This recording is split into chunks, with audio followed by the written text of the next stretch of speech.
Always wanted to say this, live from New York.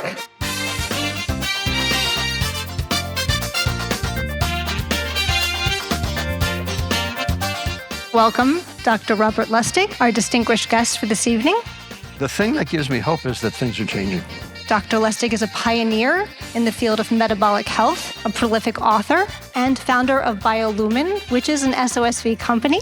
Joining Dr. Lustig is my colleague at SOSV, Mohan Iyer. What is something, but we all kind of believe in, that's actually killing us? One word, calories. What is a calorie? I mean, calorie is a unit of physics. Fat makes you fat. All of that came from 1902 and was never challenged. And the fact of the matter is, it's complete and utter hogwash. It all comes down to a simple choice, really. We either get busy living or get busy dying.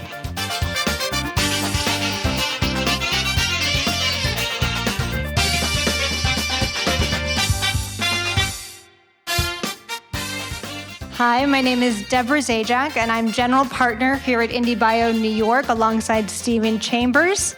We're both general partners here at SOSV. Here at IndieBio New York, we've been operating for about 5 years and making investments and going on 100 companies. But this evening, I'm very excited to introduce the third in our series of what we call SOSV Deep Tech Live.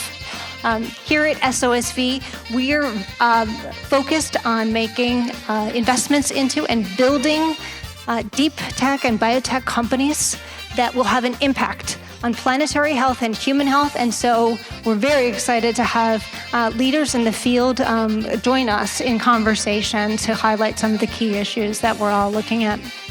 I'm pleased to welcome Dr. Robert Lustig, our distinguished guest for this evening. As you all well know, Dr. Lustig is a pioneer in the field of metabolic health, a prolific author, and founder of BioLumen, which is an SOSV company. And they commercially launched their Munch product. Thank you very much for being here this evening, Dr. Lustig. My pleasure. And joining Dr. Lustig is my colleague at SOSV, Mohan Iyer. Mohan has been in the field, in the far reaches of healthcare for a number of years, beginning at Genentech, followed by major roles at companies in diabetes diagnostics, the human microbiome, therapeutics, and much more. Thank you both, gentlemen, and over to you, Mohan. Thank you, Deborah. And thank you, Rob. Oh, I mean, truly my pleasure. you all should, I'm not going to try to repeat anything that you can find on YouTube.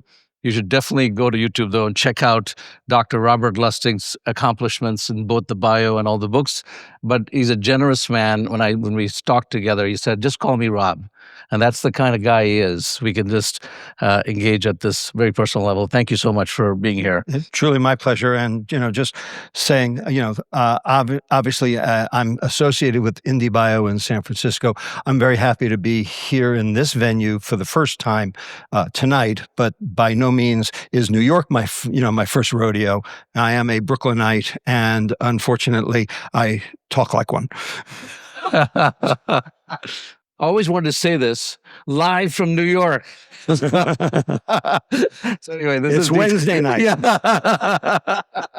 But this is the bio. It's a pleasure to have you guys here. And I know that there are folks out there looking at us live streaming. Thank you for attending. So, Rob, I wanted to open this up with sort of a metaphor and a way to think about our hour together. And I was thinking about a quote from one of my favorite movies. I don't know if we share this, The Shawshank Redemption. It's such a great movie.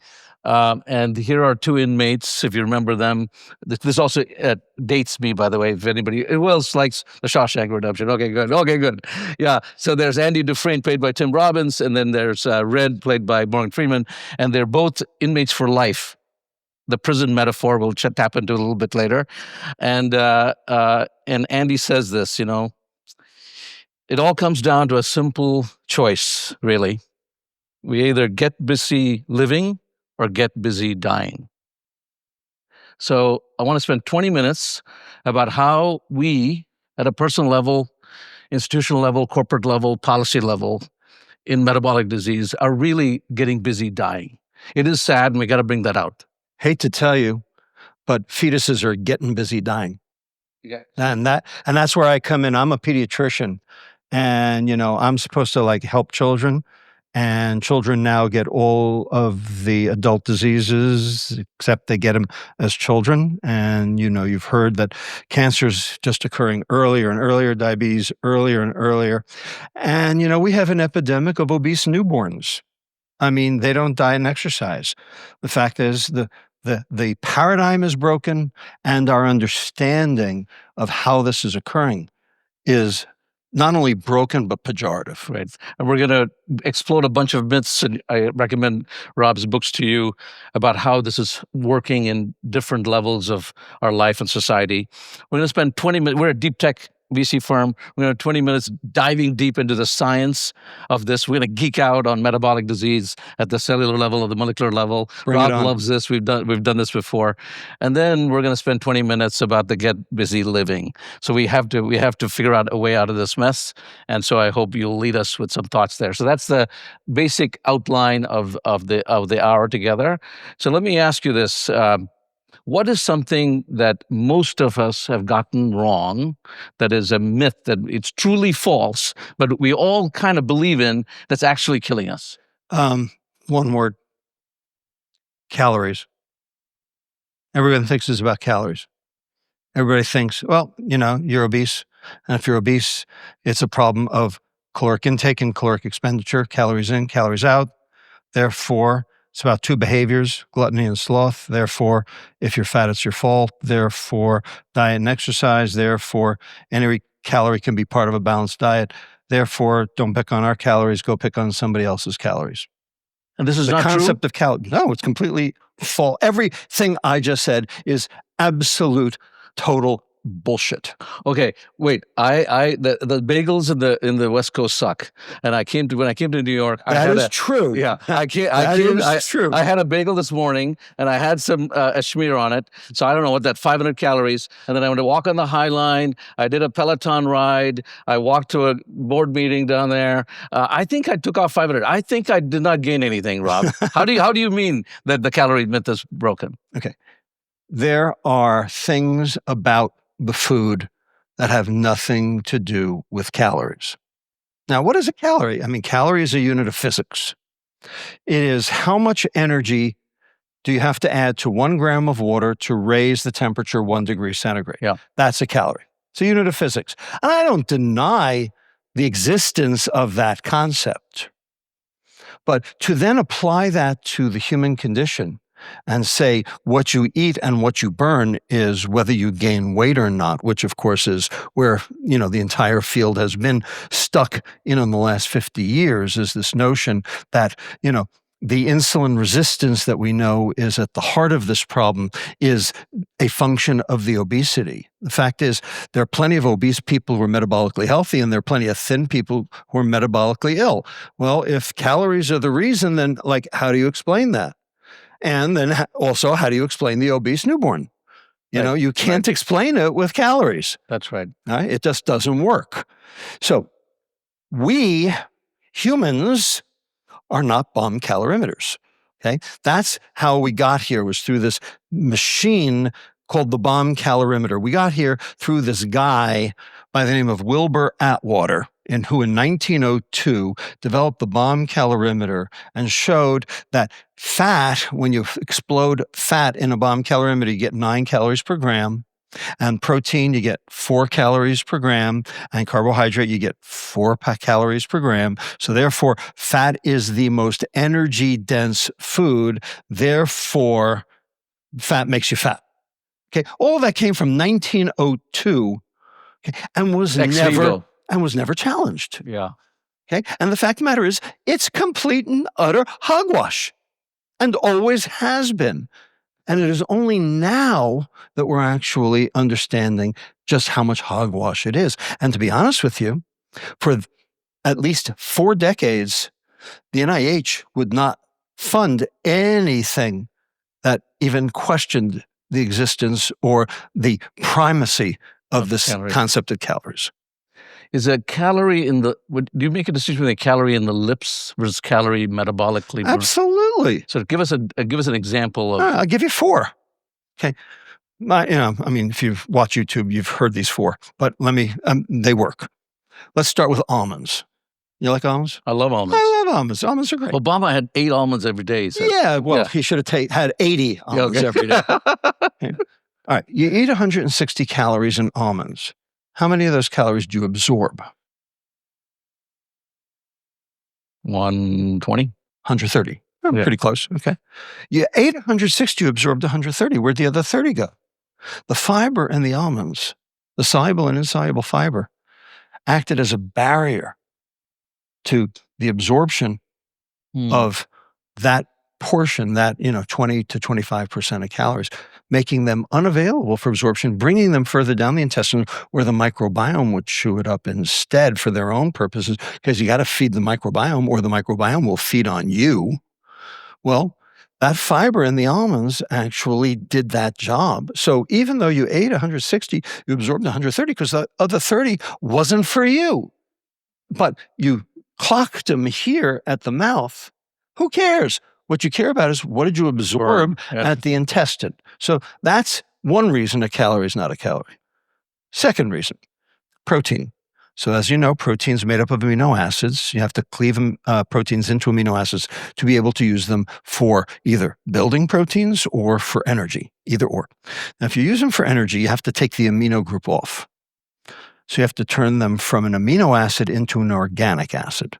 And then they can enter the Krebs cycle in the mitochondria. But the process of taking that amino group off costs twice as much energy putting it into the system because, than preparing, say, a carbohydrate for processing within the system. So there's a net loss of protein compared to carbohydrate. So a calorie is not a calorie because it depends on where it came from as to how many you got left. Yeah. Fats. Okay. Over here we have omega-3s, heart healthy, anti-inflammatory, anti-Alzheimer's, save your life, single most important thing you can put in your body. Over here we have trans fats, the devil incarnate. Okay.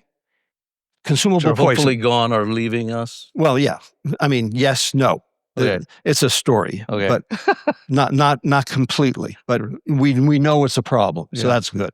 Okay, they're both 9 calories per gram. One will save your life, one will kill you because a calorie is not a calorie. And finally, the one that I did my research on, the one that sort of brought me, brought me to the dance, fructose and glucose. So everyone knows glucose is the energy of life. Glucose is so important that if you don't consume it, your body makes it. We have this process called gluconeogenesis, where we can turn amino acids or fat into glucose. For people who don't consume starch or glucose, like the Inuit, they had no place to grow a carbohydrate. They ate whale blubber. Whale blubber, yeah. They still had a serum glucose level. Where'd they get the glucose? They made it. Right? That's how important glucose is. Conversely, fructose, this sweet molecule in sugar, is completely vestigial to all eukaryotic life. There is no animal cell on the planet that uses fructose for energy. Now, we do have a metabolic capacity to metabolize a limited portion of our dietary fructose. It's small. In the same way we can do it with alcohol. It's small, but we overbinge routinely. Well, we do the same thing with fructose. And the problem is the same thing that happens with alcohol is the same thing that happens with fructose. We fry our liver. That fatty liver disease that is now 45% of all Americans. Yeah. Where do you think it came from? That's where it came from. And it had nothing to do with calories. Right. So there's just 4 reasons a calorie is not a calorie. Okay. I'm getting convinced here. So it's not about how much food, it's about the quality of that food. And it just so happens this, monstrosity that we have created called ultra-processed food, okay, does everything wrong. Right. So a calorie is not a calorie. I think somewhere in there you said A sugar is not a sugar. There are different types of sugar. There are all the different names. So a protein is not a protein. A fat is not a fat. Oh my A gosh. fiber is not a fiber. So Okay, nothing is for real. You have to know the This whole- science. Well, you have to know the science. Once you know the science, then you can understand how this all works. The problem, of course, is that the public is not indoctrinated in this. They don't even know that there is a problem. So the minute you say something, they basically think you're either nuts or they go off onto crazy diets and and become influencers. Yeah, I know. So let's go to fats, and we've done a little on sugar, glucose, and fructose. Let's go to fats. Okay. Is there a real difference between, say, gut fat and fat other places, fat in different parts of your? Well, so first of all, you need fat. Yes. Okay, you need fat. There are essential fatty acids. Okay, you cannot live without these essential fatty acids. One of them is omega-3s. Okay, those are essential fatty acids. Where do you get omega-3s from? Fish oil? Fish. Right. Fish, mostly. I mean, you can get them from eggs. Yeah. You can get them from fish. You can get a little bit from poultry, as long as it's, pasture-raised poultry. You don't get it from vegan sources. Mm-hmm. Now, let me back up. There is an omega-3 that you can get from vegan sources called ALA, alpha-linolenic acid. And ALA actually does reduce the risk for cardiovascular disease. So that's good. And I'm not, telling people they shouldn't eat their vegetables. They should. Okay? And ALA is good. However, the other two omega-3s are EPA and DHA. The conversion of ALA to EPA and DHA is less than 1%. So you're not getting the EPA and DHA your brain needs if all you're eating is vegetables. Okay, you need an animal source. Now, that drives the vegans nuts. But this is the truth. Okay, and so we need to find a way to be able to incorporate those into products. But then they'd say, well, but they came from an animal, so we're not going to eat them anyway. So it gets very complicated. And I'm committed to trying to work with everybody, no matter what their diet. Right.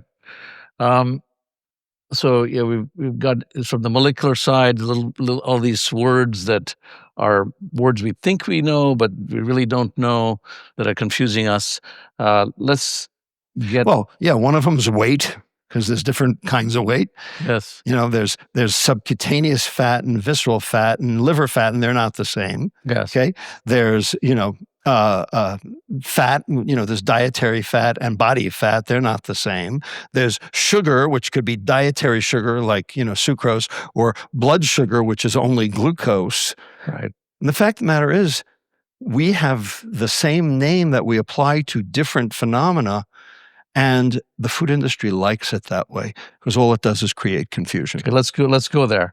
So big food industry, is this confusion already there, and they just liked it? Yeah, or did they perpetuate it? Oh, they perpetuate it. They perpetuate it. We know they perpetuate it because we have the documents that tell us so.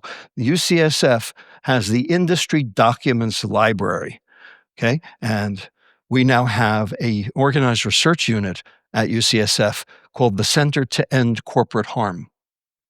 Okay, and we have actually a paper right now at the New England Journal that is in revision. But aren't they just talking about all of the things that the food industry? But they're does. a business. They're in Wall a business Street to make money. They've got to make money. Yeah. So they make a great tasting food that people like. It's potato chips. So give us a breakdown of what they did wrong exactly. Well, so if that's all they did, then they didn't do anything wrong, because they satisfied their shareholders. Yes. The question is, do they have a different responsibility because they are a food manufacturer? That's the question. And that's a question for SOSV. Yes. Because, we have startups here that are in the food business. Do they have a responsibility beyond shareholder value? Yeah. And that's a big question. Right. That's a question we're not going to answer today, Mohan. Yeah, but at least we want to touch on it. By the way, there's a no-holds barred. I'm either going to have to take you to the bar or to the woodshed. I'm not sure which. Yeah, I get it. But, this does remind me of an analogy that, like, the petroleum company said that recycling is not their problem. Yeah, well, right. But it is. But it is. Yeah, yes. but it is. So, But it is. but let's. But I want to take it to a place that helps you understand it. I want to. This is a tough topic. You want to go there, we'll go there. Huh. It's the area of personal responsibility. Oh man, and my favorite. But the reason I want to go there is I want to go to policy questions after this. Yeah. We've gone from cellular to organism to policy. Yeah. So the question that really is, there is something about foods, and I want you to demystify that, which really speaks to the reward center of the brain. So it's not something. It's a different level. It feels than like I don't know. An unemotional choice that I'm a quote unquote rational choice that I'm making. Right. So can you demystify that and sort of lay that bedwork down, and then we can sort of ask, okay, if that's the food, we can then figure out what big food is. I'm going to take it yet to a higher level. Amazing. Yet again. Okay. Yeah. Totally on point. Absolutely. Okay. You've probably heard of this guy named John Maynard Keynes. Yeah. You heard of him. Okay. Keynesian economics ruled the United States from 1930 through 1970. Okay. And what he believed in was something called value. And value was utility over cost. Right. Okay. And he said that people were rational actors, and a rational actor could determine utility over cost and determine the value for them. Yes. That's what he said. Okay. Then came along this guy by the name of Daniel Kahneman. Yeah. Okay. Nobel Prize winner. One of my professors. Absolutely. And appropriately so. I mean, he's a fantastic guy. Yes. Wrote the book Thinking Fast and Slow. Super important. Everybody should read it. Okay. And he believed that, no, we were not rational actors. We were irrational actors. Right. Okay. And he showed how risk aversion actually affects and hidden biases, conscious decision making, behavioral economics. Yes. This concept that you can actually change people's minds without even them knowing it, based on fear. Right. Okay. And appropriately so. And he showed all Nobel of these Prize. empiric and won the Nobel Prize. Yeah. Absolutely. Okay. He and Amos Tversky, who died way too soon. Yeah. Yep. It's very sad. Okay. There's another actor. Another economic actor. Uh-huh. Okay. It's called the hedonic actor. The hedonic actor. Okay. And this is a term coined by my colleague and good friend uptown, Jeffrey Sachs. Oh. Okay. Who knows Jeffrey Sachs or knows of him? Yep. He's a big shot. Okay. He's amazing. And he said, no, there's a third actor. It's called the hedonic actor. And they cannot assess value also, but for the opposite reason as the irrational actor. They cannot, because, it's utility over cost. Okay. But when you need something because you're addicted to something, you'll pay any amount. And that's basically what he demonstrated, and the phenomenon of what we call price elasticity. Okay? Yeah. So what is price elasticity? Price elasticity is how much will consumption go down if the price of a product goes up 1%. That's what price elasticity is. So things that are price elastic will conform to the price, means they're not addictive, like eggs. Right.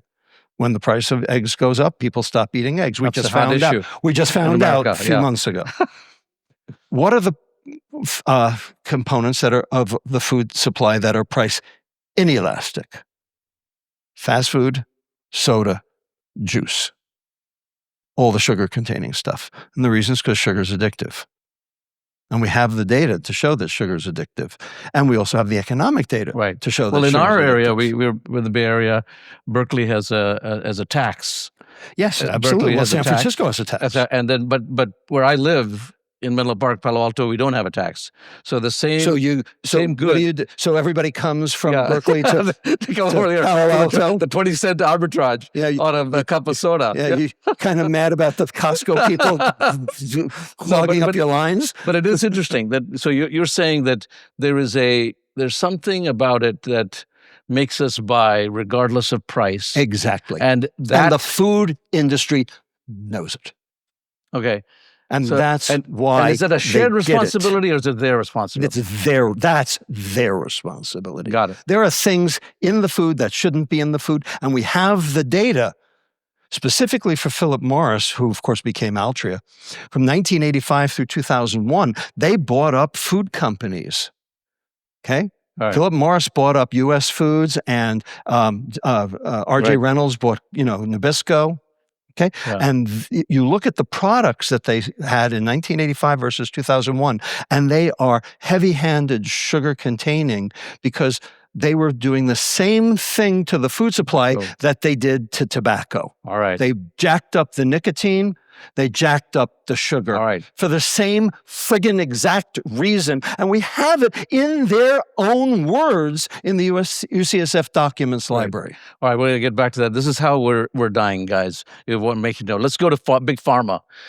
I hear GLP-1s are here. I hear 10 million people are on it now, probably going to 30 million. Obesity is solved. What are we talking about? Is Big Pharma putting out the answer in the form, especially in the form of GLP-1s? All right. It curbs appetite. It even curbs addiction, Rob. Yes, and it curbs gambling addictions. I know. Here, and it helps with Alzheimer's. It's an amazing drug. Hear you. It is an amazing drug. Okay, except it's not. A lot of things going on here. Okay. All right. So, by the way, we had discussed this on the phone beforehand. So I knew it was coming. I wear 3 hats. Okay. I wear the clinician hat. I wear the scientist hat. I wear the public health advocate hat. Okay. And how I feel about GLP-1s depends on which hat I'm wearing at the moment. So when I'm wearing the clinician hat, hey, I'm glad they're here because they work. And we have the data to show that they work. And God knows we got a whole lot of people with a whole high BMI and, metabolic perturbations that are going to kill them. And so, it's either bariatric surgery or GLP-1s. And so I'm glad they're here. Yeah. Now, let me put the scientist hat on for a minute. Why do they work? And they work in 2 places. Mohan just mentioned one of them. They work at the brain. They work at the nucleus accumbens. They work at the reward center. They make food less rewarding. Now, for some people, that's probably important and probably good. We don't know which people yet. It's part of the problem. We know that they're associated with a whole lot of depression, but not suicide. Doesn't seem to have generated a suicide signal, but depression, big time. So that's not a good thing by itself. Right. Okay. And the reason is because when you lower reward, you basically feel lousy.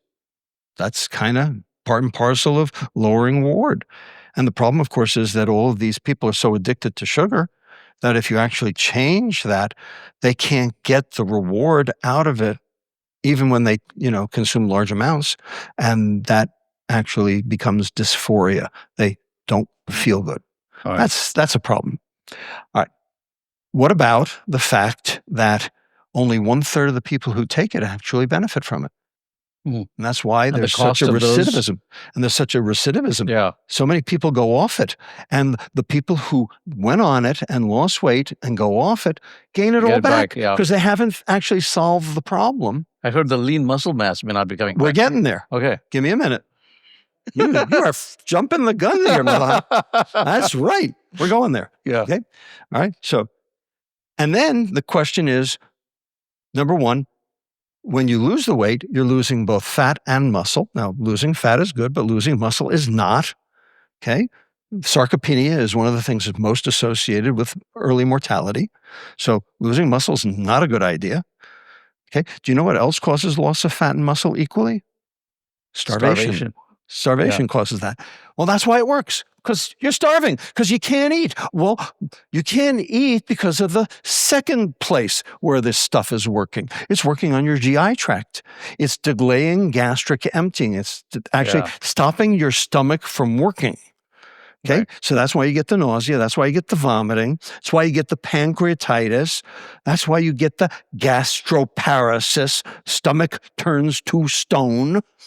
And when you take the drug away, a lot of those patients, they still have it. They still have it. That's like a huge problem. And by the way, it's not on the label. Yes, it did show up in that. Oh my gosh. From the diabetes trials. And right now there's a lawsuit against Novo Nordisk from a group of plaintiffs over gastroparesis. All right, we've gotten busy dying for 20 minutes. We got to move to the next section. Oh no! But before I do that, I'll do one we didn't even get to the public health advocate part. Okay, let's do it. Okay, we're spending. I think we're spending now $5 trillion on healthcare in the United States. 4.9. Almost, yeah, almost 5. 4.9. Yeah. The cost of obesity, which is also cardiovascular health, which is also all MACE, MASH, which is liver conditions, and then you add on other things. Yeah, tell us a little bit about what is this food, sugar, fat thing causing in a public sense? The food industry grosses $1.9 trillion a year.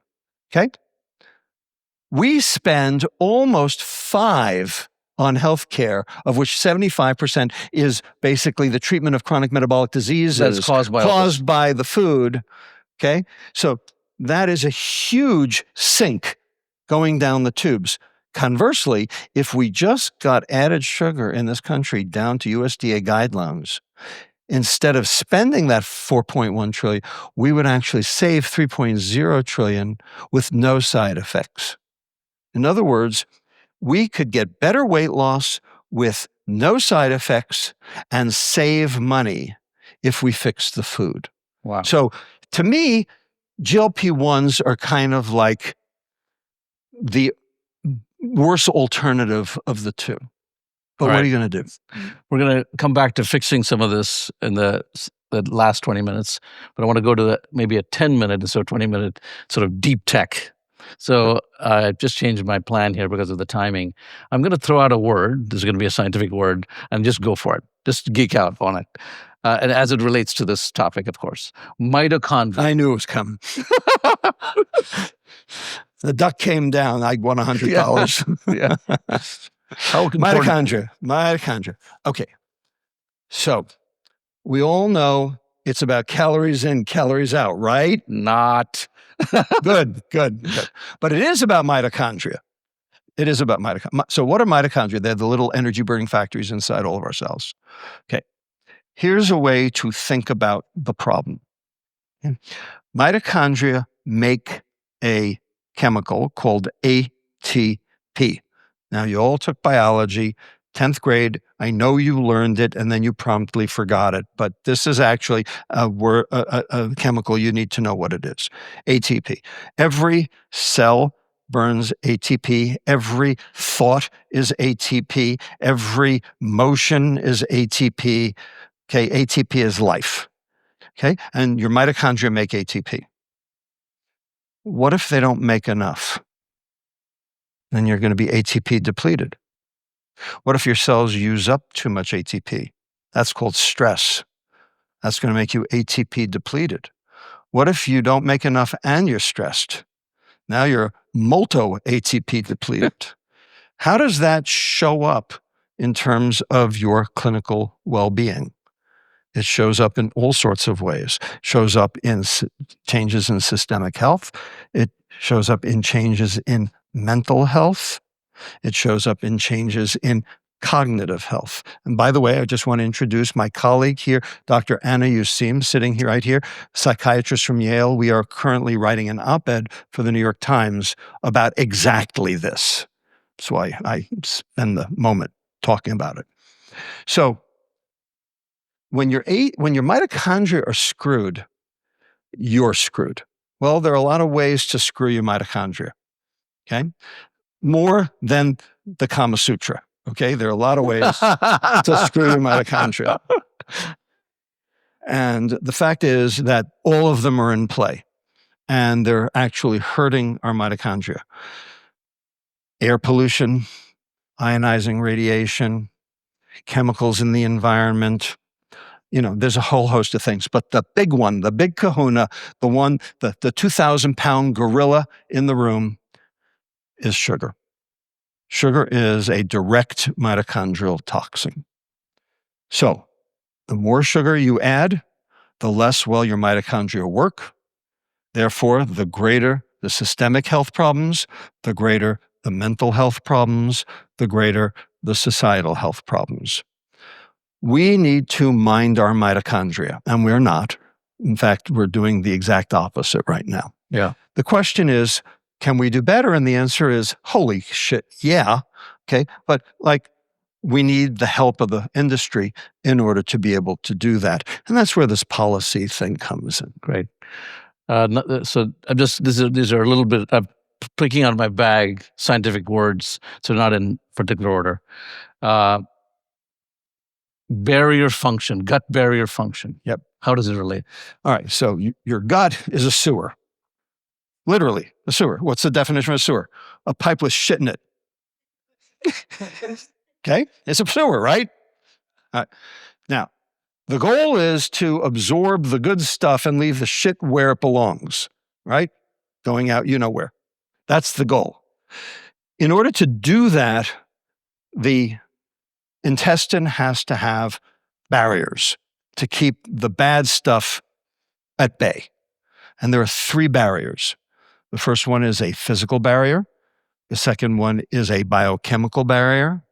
And the third one is an immunologic barrier. 3 barriers. The first barrier, the physical barrier, is the mucin layer. That's on the surface of your intestinal epithelial cells. Okay? It prevents the bacteria from attaching to your intestinal epithelial cells. Very important. Problem is, you have to feed those bacteria, or your bacteria will feed on you. It will actually strip the mucin layer right off your intestine.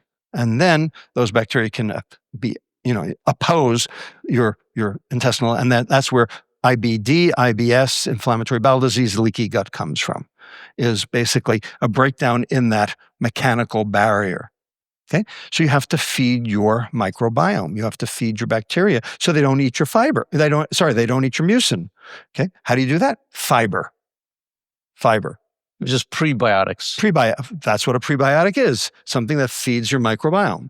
Not a probiotic, right. Or that the new probiotic drink that was a Super Bowl. We will talk about that in a minute, but just full disclosure, I am the co-founder and chief medical officer of an IndieBio sponsored company called BioLumen, which makes a prebiotic fiber called 𝐻𝐻. Okay, it's right here, and I'm, full disclosure, right? I mean, I'm not here to sell, but, just so you know that this exists. And the reason is because this actually feeds the microbiome. Does a bunch of things, but it feeds the microbiome, specifically to try to improve intestinal barrier function. And we actually have data that shows that it works. So that's kind of cool. All right. Now, the biochemical barrier are these things called tight junctions. If anybody has celiac disease or knows anything about celiac disease, that's a defect in tight junctions. The main one is called zonulins. Okay, and they're proteins that hold the intestinal cells together like this. Problem is, they can be affected by your food. In particular, fructose nitrates those tight junctions, and then they're not so tight anymore. There's fructose again. There's fructose for everything. Oh my gosh. It's why I said it's the 2,000-pound gorilla, because it does everything. It's just bad news. Okay, and so that leads to intestinal permeability, leaky gut all by itself, and we have the data to show that. And then finally, there's the immunologic barrier. So those are known as the Th17 cells, and they secrete an interleukin called IL-17. And those are in the Peyer's patches strewn throughout the intestine, which are basically way stations of being able to call out the National Guard in your intestine to prevent anything from basically getting in. Problem is, depends on what the food is, because there are things that basically take out those Th17 cells, fructose being one of them. Not the only one, but one of them. So you have to keep that barrier working, and we are not. And that would be a clue to the last 20 minutes. Yeah. How to keep that barrier working. And by the way, one of the things that takes out that mucin layer also is emulsifiers. Oh, yeah. Okay? So E471, anytime you see mono and diglycidyl esters on the ingredients label, that's E471. That is an artificial emulsifier. And what is an emulsifier? It's a detergent. It's the stuff you put in your clothes washer to lift the stain out of your clothes. It's Tide. Okay, what happens when you swallow a detergent? You burn a friggin' hole in your stomach. Okay, did enough poison control as a pediatrician. Okay, those Tide Pods. Okay, oh, yeah. You don't have to eat a Tide Pod. You can just eat an ultra-processed food. You get the same effect. Wow. All right. I need a little call from the audience here, because if I go with my plan, I'm going to run over time and Chris is going to get mad at me. So what I need is a roar. If you want me to ask one more deep tech, how are people enjoying this? Are we going? All right, good. Okay. I'm going to do one more. Right. Insulin-leptin relationship. Oh boy. Yeah. Signaling. So insulin, as you all know, is the diabetes hormone, right? Insulin lowers your blood glucose. That's why diabetics take insulin, right? Where'd the glucose go? Where'd it go? It was in the blood, now it's not. Where'd it go? It went to your fat, people. That's insulin's job. Insulin is the energy storage hormone. Insulin shunts energy to fat. Insulin makes fat. More insulin, more fat. Okay, take it to the bank. That's a It's one of the take homes. That's not an axiom. That's like a Fact. law. That's a fact. That's just fact. Okay, insulin makes fat. Now, insulin also blocks this hormone that goes from your fat to your brain called leptin. Now, leptin's supposed to keep you from overeating, but clearly leptin's not working, because if leptin worked, we would have an obesity problem. Turns out insulin blocks that leptin signaling. So the hormone that drives the fat deposition is also the hormone that keeps you eating. So insulin's the bad guy in both cases. Insulin is the problem. And of course, we are all hyperinsulinemic. 93% of us make more insulin than we should. As a collective, we secrete 2 to 4 times the amount of insulin that we did just 40 years ago. Okay? And that's because of the food. If we fix the food, we could get the insulin down. If we got the insulin down, then the leptin would work. If the leptin would work, we wouldn't eat so much. We could solve this problem. But we can't fix it while the food industry continues to do its dirty work. Great. All right, let's move to the last 20-minute section, if Chris will allow it. Let's get busy living. So I want to start with the reverse order here. We started at the molecular way and worked all the way up to the policy level. Let's start at the policy level. Actually, let's talk about something that I read that you've done. It's called the metabolic matrix. Explain to us a metabolic matrix and why it could be a good way to live. Yep. So I'm sitting in my office at home during the pandemic, and I get an email from the chief business officer of a company I've never heard of. Company's called Kuwaiti Danish Dairy Company. Okay? It's like the Nestle of the Middle East. They make all sorts of crap food. They make flavored milks, they make frozen yogurt, they make ice cream, they make biscuits, they make confectionery, they make tomato sauce. That's what they make. Full disclosure, there's biscuits at the reception, but you don't have to eat it.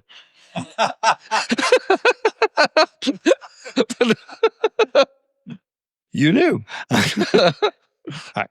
So they say to me, look, we know we're part of the problem. Kuwait has an 18% diabetes rate and an 80% obesity rate. We know we're the problem. We don't want to be the problem. We want to be the solution. Can you help us? Is there a way to make ultra-processed food healthy? Clearly, look, we have to feed Kuwait, and we can't profitable. Huh? And profitable as a company. And profitable, of course, profitable. It's good business. Okay, we have to be able to feed people, but at the same time, we can't grow our own food because it's 140 degrees in the shade, and every cow will die. So and we can't even grow a blade of grass. So how do we do this? We're relying on ultra processed food. Can you help us? So, by the way, I took no money for this, completely gratis.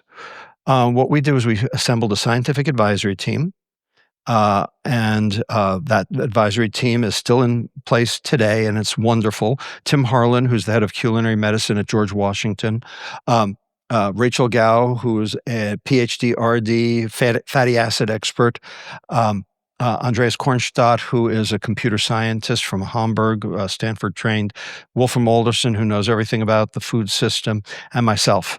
And basically what we did over the next 3 years was we developed a set of criteria and a set of tiers for each of their products in order to figure out what their products did, how they worked, how they made people sick, and how we could re-engineer each product to become metabolically healthy.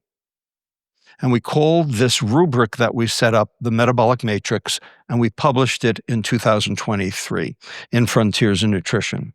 And this is a roadmap for any company to be able to basically rethink their entire food portfolio to become metabolically healthy by adhering to the principles of metabolic health. That is 3 things. There are 3 things in the Metabolic Matrix. 1, protect the liver. 2, feed the gut. 3, support the brain. Any food that does all 3 is healthy, whether it's ultra-processed or not. Any food that does none of the 3 is poison, whether it's ultra-processed or not. And any food that does 1 or 2 but not all 3 is going to be somewhere in the middle. So the goal was to try to move their products, which were basically all poison, and move them into new tiers where they are less metabolically detrimental and ultimately metabolically healthy. And we have been doing that. And for the last 2 years, KDD, to its credit, has turned over 10% of its 180-item portfolio. They've introduced 18 new products, re-engineered 18 products to be metabolically healthy. And we have tested them.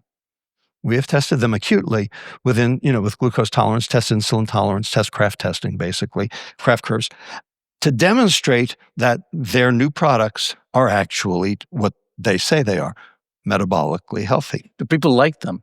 And people like them, and they're not losing any money. Wow. They like them, they pay for like them, and it's good for you. And it's good for you. That's living. So it can be done. We're just not doing it. We're not doing it here. But KDD's actually set the template. They've set the roadmap, showing that it can be done.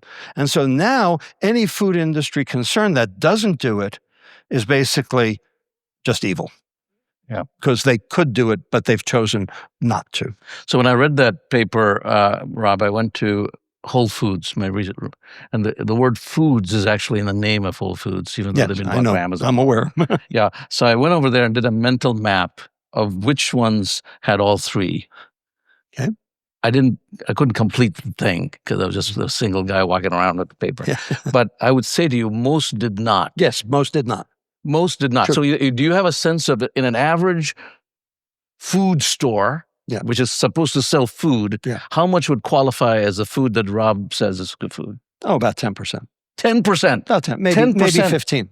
15%. So that gives you a sense of where we need to be. Yeah. But it's also a glimmer of hope. There is fresh foods it could that be we done. need to go. It could be done. Yeah. They choose not to because it's money. All right. Listen, I mean, think about it. When we, back in 1968, Australia, started putting seatbelts in their cars. Okay. How long did it take for the United States to do the same? 10 years. Okay. Australians showed that seatbelts save lives. Why didn't the U.S. automakers want to adopt seatbelts? They came up with every reason under the sun not to adopt seatbelts. The real reason was money. They didn't want to spend the money on it. Okay. In 1979, finally, Congress passed a law that basically said any new car built in America had to have seatbelts. So then, did seatbelts save lives? No.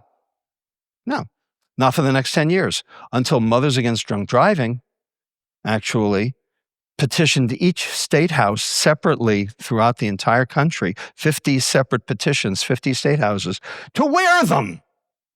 Because it doesn't matter if the car has the seatbelt if you don't freaking wear it. Remember click it or ticket? Yeah. Some of you maybe. And then, did seatbelts save lives? Absolutely. So they had to expend the public health money for for a public health measure, and then you also had to have the appropriate institutional support for that to take hold and work.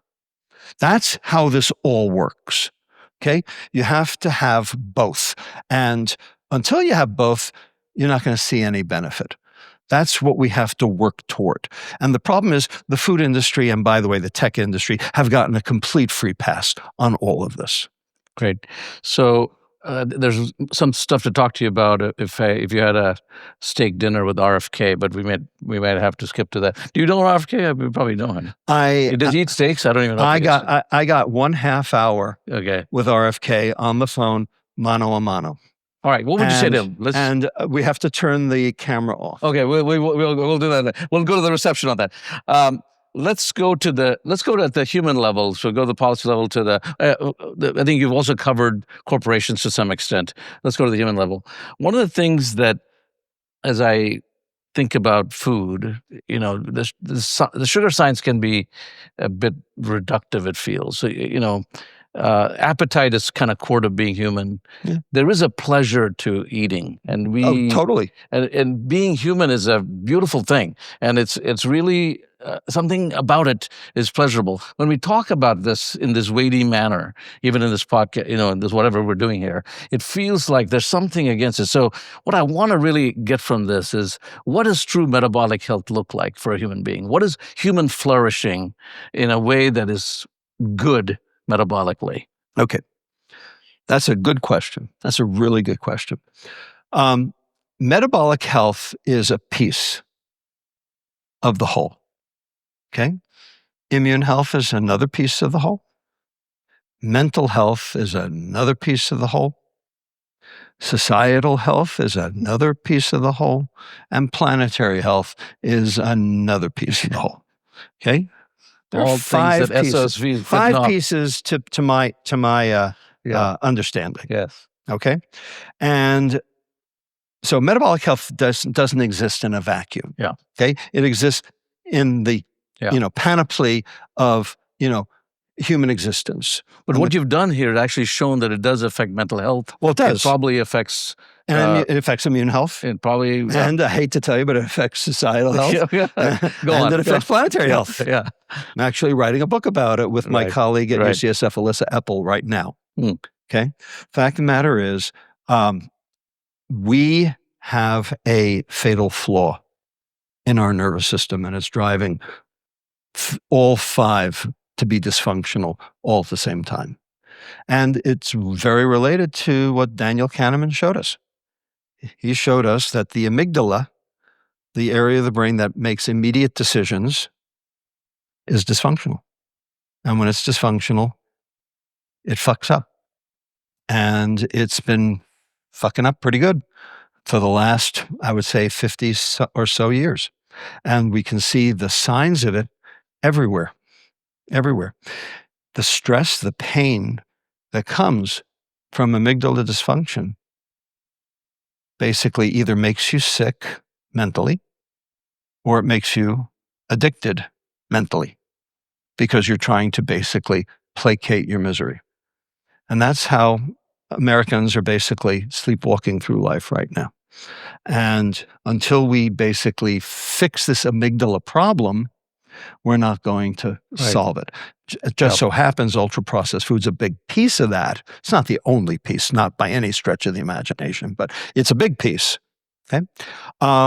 We need to basically fix the amygdala. Now, it turns out the amygdala is actually just doing its job, but there are 4 brakes on the amygdala. Think of it this way. Okay, you got a car.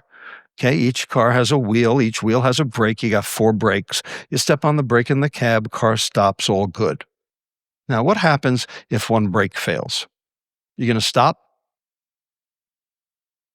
Rough ride, but you'll stop. You going to do any damage? Probably not. What if 2 brakes fail? Depends which 2. If the brakes are in the back, glide to a stop. If the brakes are in the front, you might capsize. What if the brakes are on either side?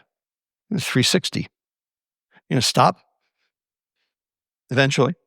You going to do any damage? Possibly. What if 3 brakes fail? You're going to stop? You're going to fishtail it, land on your head. Okay, you're going to stop. Eventually, you're going to do any damage? Oh, most assuredly. What if all 4 brakes fail at the exact same time? Then you are over the precipice and into the abyss like the last scene from Thelma and Louise. Okay, everybody remember? Okay, well, that's where we are right now. All 4 brakes are failing. Now, it turns out they're all failing for different reasons, but they're all failing due to the current environment that we have built for ourselves over the last 50 years. So what are the brakes? Because we're going to have to fix all the brakes in order to fix the problem. Okay, ultra-processed food being one of the fixes. So we have to identify the 4 brakes. First brake, reasoning, prefrontal cortex. Second brake, memory, hippocampus. Third brake, afferent vagus, gut feeling, intuition. Butterflies in your stomach, if you will. Afferent vagus. And fourth brake, safety, oxytocin. Those 4 brakes. And it turns out every single one of those brakes is failing right now because of different reasons. The prefrontal cortex is failing because of dopamine. The hippocampus is failing because of cortisol. Afferent vagus is failing because of ultra-processed food, particularly lack of tryptophan. And the fourth brake, oxytocin, is failing also because of stress due to methylation of the oxytocin receptor. Bottom line, every single one of those failings, every single one of those dysfunctions is reversible. But that means you have to fix the environment that caused it. And you can't solve a problem if you don't know what the problem is. So when you say to me, what is sort of the big picture? How does this all fit together? Ultra-processed food is a piece of the puzzle. Yep. It's not the only one, but it is a very big piece, but it's a piece we could fix tomorrow. Yeah. Okay. And when you fix it, you fix it for everybody, which is kind of a good thing, as opposed to a lot of these other things, which are highly individual. So to me, that's where we start. And I can also say, without any concern of backlash, okay, until we fix it, we will not fix any of our problems. This is the line in the sand. We have to start here. All right, I'm getting the signal here. We're getting to the closing, last 5 minutes. I'm going to just do some practical advice. I want people here and people listening to go home with some clue as to how to change something. I think you've done this, but can you make this a very short answer? How would you change school lunches? So number one, I am the chief science officer and co-founder of a nonprofit in the Bay Area called Eat Real. And our job is to get real food into K-12 nationwide. And we can do it. We can do it. We have done it. We have right now 614 school districts, 1 million kids. And we have taken, of those 1 million kids, we have taken 10 million pounds of sugar out of their diet. Just give them the website, have everybody go look at it, because we don't have time to go. Eatreal.org. Eatreal.org. And it's essentially putting kitchens back into a commissary way. Not necessarily. We don't necessarily have to put kitchens back. That's very hard to do, because the footprint, the actual the plan of the school, has basically, they've taken that away. So but we it's have in to the be able. neighborhood? It's in the neighborhood. It's in the kitchen in the neighborhood. The kitchen's in the neighborhood instead of being shipped from fresh food, something in made from Chicago scratch, like they were before. All right. On railroad cars. That was nuts. But we basically develop a business plan for every school district so that they can, number one, buy at cost and buy at scale in order to reduce costs, so they actually make money instead of losing money. Okay, and every kid gets an actual hot home-cooked meal every single day, and you know what's in it because you made it. Okay, and it can be done at scale and for cheaper. And we now have data to show that grades go up in the schools that adopt it. All right, there's somebody watching here with a young family, 2 or 3 kids on the 1 to 5 early range. What should parents be doing that early to set them up for metabolic health and good habits? What is one thing you would tell them? The one thing I would tell them, this is absolutely essential. How many times do you have to introduce a savory food to an infant before they will accept it? Mean 13. Wow. 13 times. How many times do you have to introduce a sweet food to an infant before they will accept it? Once. What do you think that is? Okay. Why do you think that is? Okay. That's exactly the problem. And so the food industry has actually spiked all the baby food with added sugar specifically because they'll come back for more. They've branded that kid and they've branded them early. In addition, by the way, the chewing of real food actually grows the hard palate, grows the airway, increases oxygenation, reduces the risk for malocclusion, reduces the risk for obstructive sleep apnea in later life, reduces the risk for chronic disease. Those pouches that kids get their baby food from, those have to be deep-sixed and right now. Those are the worst things that have ever been developed for babies. Those are dangers. All right. Busy professionals, maybe venture capitalists. We're busy. What should I wake up and do in the morning that would really change things for me in metabolic health? Fiber, probably. Well, fiber would be a good start. Like insoluble, soluble fiber. Like Can you be biolumin, specific? yeah. Well, biolumin. So you need both soluble and insoluble. Yeah. Okay. So if you eat a fiber 1 bar, you're getting soluble. If you're taking Metamucil, you're getting soluble. Pretty much anything that's on the market is going to be soluble fiber because that's the only thing the food industry knows how to do. Turns out the insoluble fiber is actually more important. The cardboard is more important, but you can't put cardboard into food. But you can put biolumin into food, and we're doing it. We're doing it right now. We've just signed a contract with an artisan chocolatier in Oakland to make the most friggin' delicious peanut butter cup on the planet. It is 5% biolumin, you can't tell, and it is net zero carbohydrate to your metabolic system. Oh, yeah. How's that? We didn't touch on artificial sugars. Does somebody talk to you about that? Yeah. Artificial sugar, even the good stuff, like nowadays we talk about allulose or stevia. Yeah. Should I go there? Because it is lower calories. It's complicated. It is, well, it's definitely lower calories, lower fructose. That's all true. But it has its own inherent problems that go with it. And it causes leaky gut and glucose intolerance by itself. It still stimulates an insulin response by itself. Because once you touch the sweet, once sweet hits the hormones your tongue, start going. Message goes tongue to brain, sugar's coming, release the insulin. Message goes brain to pancreas, release the insulin. So you get an insulin response, and it wasn't even caloric. So what does that do? That generates fat, and that actually causes you to eat more. And that's what the data show. I'm just writing this up right now for a paper on food addiction. So that's not the answer. And there's no data anywhere on the planet that shows that use of an artificial sweetener actually reduces weight. So that is not the answer. That is a fudge that doesn't work. Right.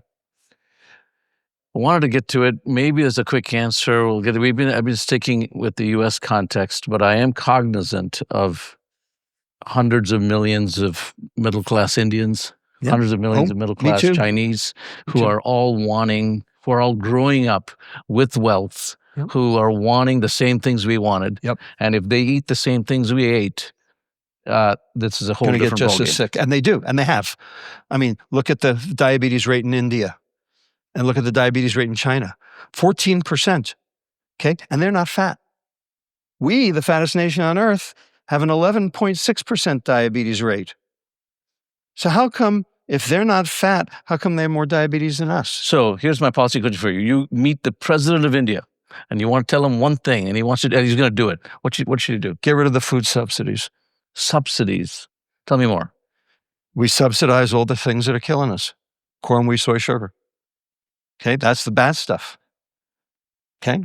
Right. And what that's doing is that's giving carte blanche to the food industry to keep making the foods with corn, wheat, soy, sugar, because that's what's cheaper. Right. Okay. And so as long as it's cheaper, they're going to keep doing it and they're going to keep making a profit and you'll never fix the problem. So the question is, what would happen to the price of food if you got rid of all food subsidies? The Giannini Foundation at UC Berkeley actually did this modeling exercise a couple of years ago and found that the price of food would actually not change, except for two things: corn and sugar, the two things we would want to go up in order to reduce effective availability and reduce consumption. So this notion that you can't fix food subsidies is also a canard. It's, basically put there by the food industry, to basically keep their gravy train going. Mm. So, we got a lot of work to do. All right. I want you to end with a hopeful note here. What gives you hope, Rob? You know so much at the molecular level. We've done the molecular level. We've done the cellular level. We've done the organ level at the liver, and maybe we touched the kidney a little bit. We've done the organism level. We've done the corporate level. We've done the policy level. There's failures at all places. There are glimmers of hope at all places. Right. There's personal change we could make. There's corporate change you've actually done at KDD. So tell us, what gives you hope that we can actually get somewhere with this thing? Okay. The thing that gives me hope is that things are changing and you can see the change. Okay. Like, Malcolm Gladwell's tipping point. You can see the change. You can actually, monitor it. The food industry did it for me. Okay, the International Food Information Council, it's their public relations arm. Okay. In 2011, they asked the question, what foodstuff causes obesity? And back then, and this is general public, back then, 11% said sugar and refined carbohydrate, 42% all calories are the same or I don't know. In 2018, they asked the exact same question, the exact same way, no change. And now 33% of the public said sugar and refined carbohydrate, and the reciprocal number of people going down said all calories are the same or I don't know. We're educating the public. And when the public gets educated, they want better food. Now, there's backlash to that, like, for instance, this thing called MAHA, which is not okay. Okay, for all sorts of reasons, which we can talk about offline. Okay, but the fact of the matter is, it starts with education. There is no implementation until there's education. You have to explain to people what the problem is, and we're explaining it. And they're hearing it. And you've done that tonight, Rob. That's why Thank I'm you. here. You have educated us at many levels. You've challenged us, and I just want to give you a big hand. Thank you so much.